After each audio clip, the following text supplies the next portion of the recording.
America provides the most freedom and is the most prosperous nation in the world, but we are quickly sliding away from the principles and values that have produced and sustained this wonderful nation.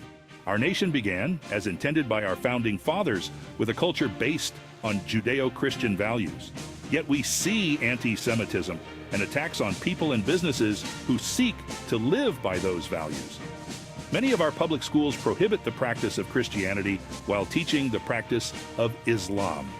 It is our hope and intent that Frontlines of Freedom will raise some of the key issues that real patriots must first be aware of, and second, take action to reestablish our nation's foundation. If not you, then who? If not now, then when? This book is dedicated to those who have served in our nation's military, the sword assaulting our enemies, the police who have served our nation, the shield protecting our nation, the American patriots who support our military and first responders. But primarily, this book is dedicated to the children in America.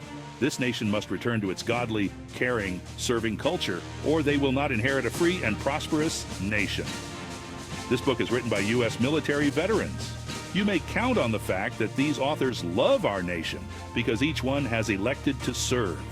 Not all were called to serve in combat, but all were ready to serve there if our country needed them.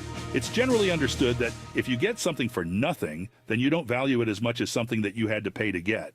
Our nation's veterans have paid by placing their lives at the disposal of our nation for our freedoms. We value this wonderful nation that offers so much to its citizens and has done so much good in the world.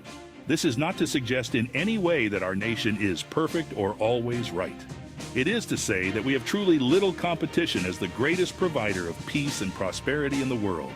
Our book, Frontlines of Freedom, with 19 authors, has the mission of helping all patriotic Americans step up and help our nation return to our traditional values of serving, not being served, of being in shape physically, mentally, and morally, of being proud of our nation.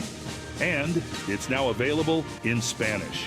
You can purchase that book on frontlinesoffreedom.com or Amazon. Please help us get this call to action book into the hands of all Americans.